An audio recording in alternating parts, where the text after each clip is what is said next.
de la dette, la démocratie est-elle en danger? On en parle avec nos invités. Je vous les représente très rapidement. Kostas Vergopoulos, qui est professeur d'économie à l'université Paris 8. Olivier Carré, qui est député UMP du Loiret, secrétaire national en charge des stratégies économiques. Avec Louisa Pache, qui est journaliste pour Il Secolo. Merci Louisa. Et avec Caroline de Camaret, qui est notre spécialiste des questions européennes à France 24. Dans un instant, nous allons aller en Grèce où on va retrouver Alexia Kefalas. On me dit qu'elle est avec nous, Alexia Kefalas. Alexia, alors on est toujours dans l'attente en Grèce de la formation de ce gouvernement d'union nationale. La question aujourd'hui qu'on se pose, Alexia, avec cette crise de la dette, est-ce qu'on peut craindre une montée des extrémismes, et notamment en Grèce? Est-ce que les partis extrémistes sont aujourd'hui une valeur refuge? Ce qui est sûr, c'est que les partis et les petits partis commencent sérieusement à monter dans les sondages. On le voit parce que forcément, quand on a parlé d'élections législatives anticipées, et on a même donné une date la semaine dernière, à savoir le 19 février prochain, forcément, les sondages ont envahi la presse et on voit les petits partis, notamment l'extrême droite et l'extrême gauche, monter en puissance et qui dénoncent finalement les plans de rigueur infligés à la Grèce. Alors, il y en a 3. Le dernier a été conclu à Bruxelles le 27 octobre dernier. D'ailleurs, il fait l'objet de maintes débats ici, puisqu'il doit être ratifié. Et il y en a 2, donc, qui sont d'ailleurs en cours maintenant en Grèce, et qui prévoient notamment on va dire la diminution assez flagrante des conventions collectives dans les relations du travail. Et forcément, les petits partis utilisent ce genre de détails pour expliquer qu'il n'y a pas que la baisse des salaires et des retraites, mais il y a aussi la fin des droits sociaux. Et c'est sur ce genre de choses que forcément ça entretient la peur des gens, et les gens donc se rapprochent plus de ces petits partis, de ces extrêmes, et forcément, eh bien, ça fait peur aux partis majoritaires, des partis majoritaires qui n'arrivent toujours pas à s'entendre pour formuler un gouvernement de coalition. Merci beaucoup, Alexia Kefalas, en direct d'Athènes. Kostas Vergopoulos, je crois que vous vouliez répondre à Olivier Carré, qui disait tout à l'heure, oui, mais c'est normal, finalement, entre pays européens, il s'agit de loyauté, finalement, les uns envers les autres. Et vous nous disiez, finalement, que Georges Papandréou, d'une certaine manière, n'avait pas été loyal, puisqu'il avait dit oui à cet accord du 27 octobre, et ensuite, quelques jours après, il propose ce référendum. Mais est-ce qu'aujourd'hui, on en parlait avec Alexia Kefalas à l'instant, est-ce que vous avez le sentiment que la démocratie en Grèce est en danger avec cette crise de la dette et la crise politique qu'elle suscite? Oui, mais permettez-moi de préciser un point avec ce qu'a dit monsieur qui a parlé tout à l'heure. Alors, la question vous soulevez une question de loyauté. Vous avez raison. Mais à part la question, supposons que Papandréou aurait pu parler de cela avant, et aurait mis au courant des leaders français et allemands de son projet. Le problème, c'est que, est-ce qu'il a le droit d'organiser un référendum, c'est-à-dire pour faire exprimer le peuple? Alors, il y a 2 problèmes. Il y a la question de la souveraineté nationale. On peut admettre qu'il y a des transferts de souveraineté nationale à la faveur d'une souveraineté européenne. C'est parfaitement normal, concevable. Mais il y a une deuxième souveraineté, la souveraineté populaire.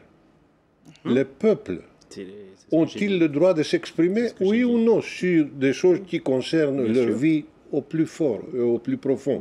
Ont-ils le droit de s'exprimer?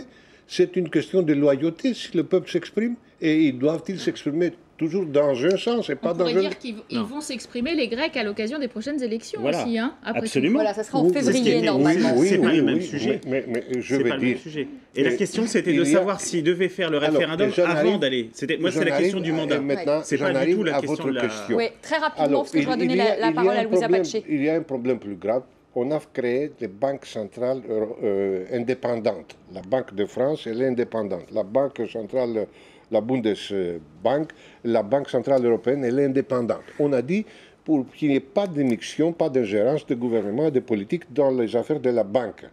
Mais on n'a jamais imaginé ce qui est en train de se passer, que ces banques sont en ce moment non seulement indépendantes, mais elles s'imposent sur le politique, sur le gouvernement. Par exemple, aujourd'hui, à Bruxelles, on envoie, ou de Francfort, on envoie des ordres comme quoi le programme d'austérité doit réduire les retraites, les pensions. Force qui tient la main, et vous le savez très bien, le crayon de vos ministres en Grèce, qui est envoyé aussi par l'Union européenne et qui fait le travail au jour le jour. Pourquoi? Parce qu'en échange, vous recevez quand même une aide européenne substantielle avec, vous le disiez, la multiplication des plans de sauvetage. Vous avez raison. Ça, c'est vrai. Vous pouvez considérer que c'est un abandon de souveraineté nationale. D'autres y voient, au contraire, une avancée vers un modèle plus fédéraliste où finalement on va équilibrer. Je suis d'accord avec vous, je comprends parfaitement. Il est même nécessaire et incontournable qu'il y ait un transfert de souveraineté au niveau européen. C'est tout à fait juste. Kostas Vargolopoulos, est-ce que la démocratie est aujourd'hui en danger en Grèce? On a entendu Alexia Kefalas, avec la montée des extrémistes. Est-ce qu'on peut, par exemple, imaginer un coup d'État de l'armée? Je ne le pense pas. C'est impensable. Et y compris par les extrémistes, aussi bien de gauche que de droite.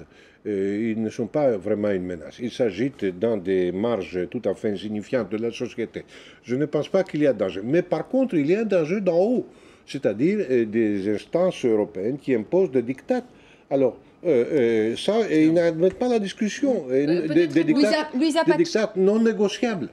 Louisa Pace, concernant justement la démocratie aussi en Italie, là le gouvernement Berlusconi va sans doute être remporté par la crise de la dette. On a dit que le vote de confiance, il y a peut-être peu de chances qu'il le remporte. On va peut-être se diriger là aussi vers un gouvernement d'union nationale, avec peut-être une succession encore de plans d'austérité, des Italiens peut-être dans la rue. Est-ce que là aussi vous sentez un danger du côté de la démocratie? Non, au contraire, à la limite, je trouve que s'il tombe, on dit toujours si avec Berlusconi, nous on va plutôt à un retour de la démocratie populaire. Mais le problème, moi je trouve qu'on s'acharne extrêmement sur la Grèce, comme maintenant, après le problème grec, on s'acharne sur le problème italien. Moi, je pense que c'est l'Europe qui manque de démocratie depuis sa construction. C'est-à-dire, il y a une Europe économique qui s'est construite sans un contrôle. On avait dit qu'on mettait des contrôles, un antitrust qui n'a jamais marché, parce que on a vu que, un exemple bête, le café a doublé. Sauf au Portugal au début, que le Portugal a été exemplaire, a mis l'antitrust immédiatement.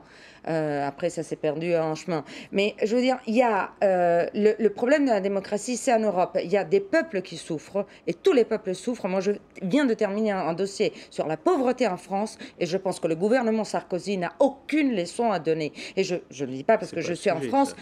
Non, c'est dans le sujet. Non. Parce qu'on ne peut pas, non, attendez, je termine. On ne peut pas donner des leçons à d'autres pays. L'Italie n'a pas une dette privée comme la France.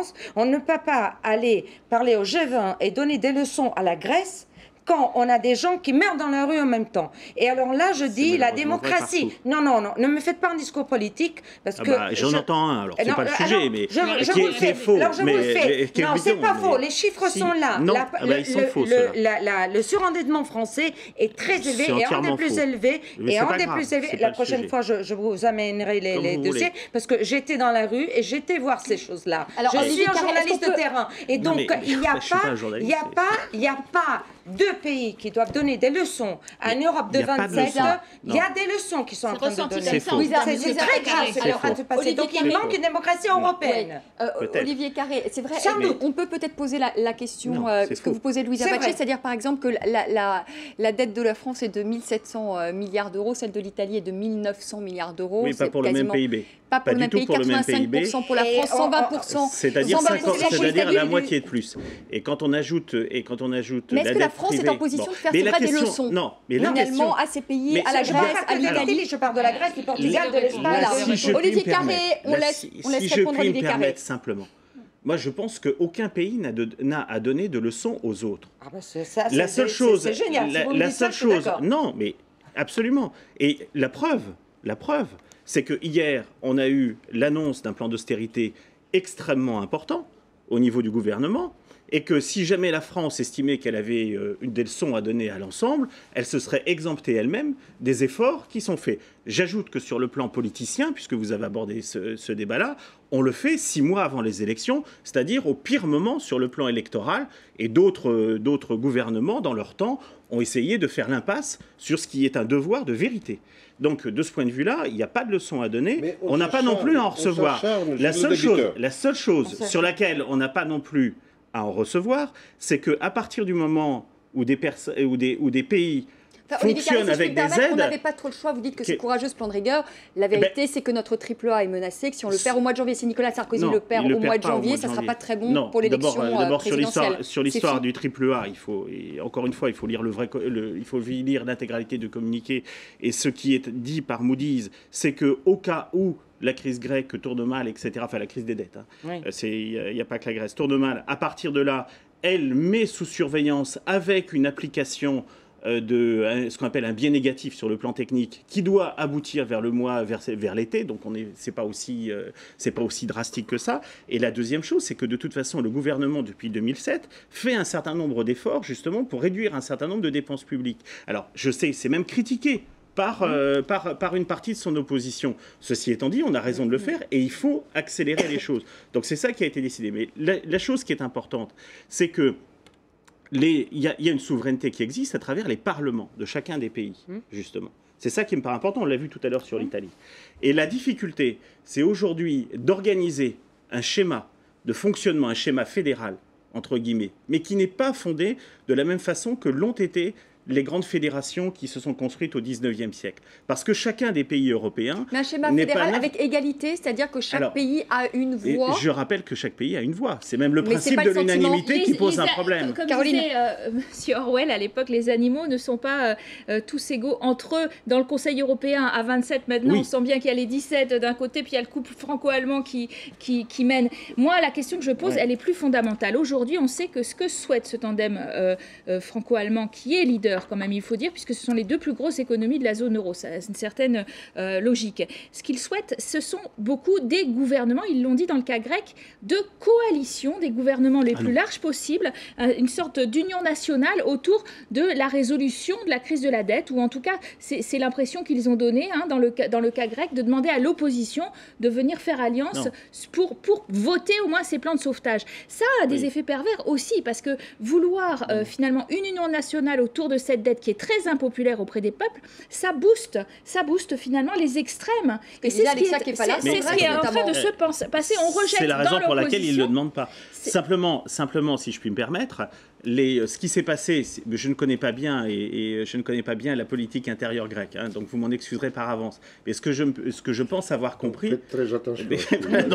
Mais je pars sous surveillance et je vous demande simplement de l'indulgence.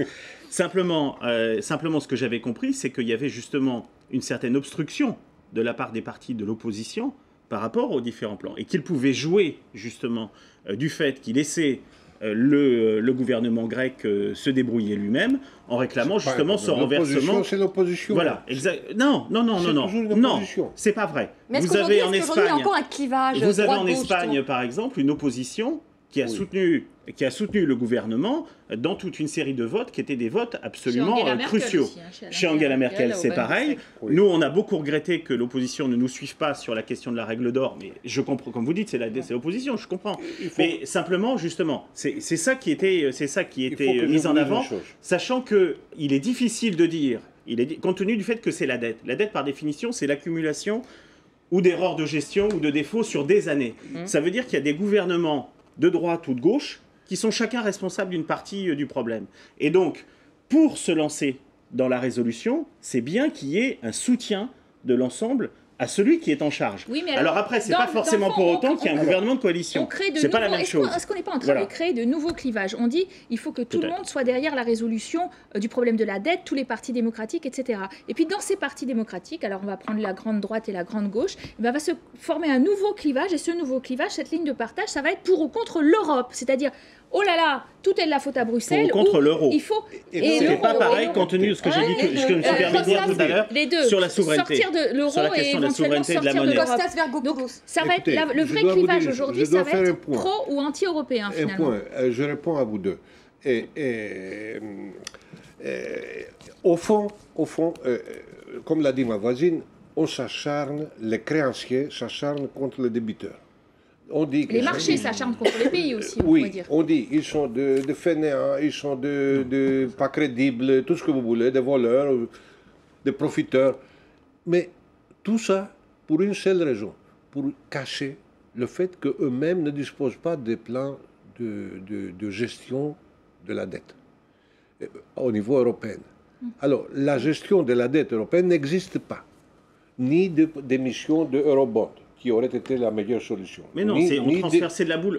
On transfère ailleurs un problème que l'on a à résoudre chez soi. Oui. C'est pas le même sujet. Hein. La question de qu'est-ce que chose. c'est le personnel politique dans chaque pays, crédible ou pas crédible, ça n'a aucune espèce d'importance s'il y avait été installé un système européen de gestion commune avec les risques de la technocratie que vous voulez, que vous attaquez par ailleurs. C'est ça, c'est là qu'il y a des contradictions, si je puis me permettre.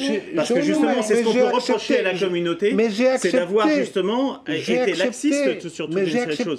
Oui, je comprends bien. Le transfert de souveraineté dans ces cas. Mais pour tout le monde, vous dites. Pas uniquement les Grecs, les Italiens, les mauvais élèves, mais non, mais tout le monde l'a transféré. Il se passe un phénomène partiellement, mais il se passe un phénomène freudien, psychanalytique. On y revient à la chose de Caroline. Les créanciers, pour cacher le fait qu'ils n'ont pas de système européen de gestion du problème de la dette, pour cacher cela, ils s'acharnent contre les débiteurs. Et vous avez le sentiment-là, Louisa Pace, vous avez le sentiment-là aussi qu'on s'acharne contre les débiteurs? Absolument. Mais il y a deux choses. Est-ce que, Louisa, je reprends, parce que... ne stigmatisons pas toujours Bruxelles, on l'a beaucoup fait en Est-ce que c'est la France et l'Allemagne? Ça n'est pas aussi les marchés qui font les gouvernements? Absolument. On a presque envie de demander. Il y a deux choses que je voudrais souligner. Il y a quand même une question de responsabilité de chacun des pays quand même. Si jamais personne n'avait besoin des marchés, il n'y aurait pas de problème. Il n'y aurait pas de souci. C'est juste un sujet. Louisa Pace, c'est juste un sujet quand même. On ne s'entend plus. Caroline, merci. Louisa Pace. Il y a un vide institutionnel.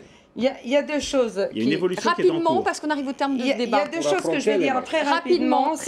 Il y a une économique, c'est la bulle virtuelle dans laquelle on se trouve. C'est-à-dire, on est en train de parler de milliers d'euros, de milliers de milliards d'euros, des choses impensables qui sont même pas dans les réserves d'or de chaque État. C'est-à-dire, on est dans une économie virtuelle totalement. Et on est en train comment dire, on est dans des lignes de compte et c'est tout. Et on ne parle plus des gens, de ce qui se passe au niveau du pouvoir d'achat, etc. Pour ce qui concerne c'est ma pensée, hein, je n'attends pas une réponse de vous immédiatement, mais la deuxième chose à laquelle je tiens beaucoup, c'est qu'il y a des barèmes différents pour juger les pays. Alors on peut prendre la dette, excusez-moi, de la Grèce qui est très forte, mais pour ce qui concerne l'Italie, qui vient tout de suite après la Grèce, on dit effet domino, mais nous, c'était pas une crédibilité ou une pas crédibilité au niveau économique, c'était une non-crédibilité niveau politique. C'est-à-dire, même les journaux britanniques, anglo-saxons et tout, ils ont prié Berlusconi de s'en aller parce que c'est notre souci. Donc nous, on a un souci politique. Il n'y a pas un même point de départ pour critiquer les pays et leur demander de faire des sacrifices. Et on verra d'ailleurs, Louisa, donc dans les prochains jours, si Silvio Berlusconi restera ou partira. On critique son manque de crédibilité, mais enfin pendant 17 ans, il a quand même dirigé l'Italie. Et les Italiens ont quand même dit oui. Et les Français et les Allemands l'ont trouvé très sympathique durant 17 ans. Et de tout bord. C'est la fin. Voilà, c'est la fin de ce débat. Merci à vous de nous avoir suivis. Prochaine émission 19h10 demain. Très belle soirée.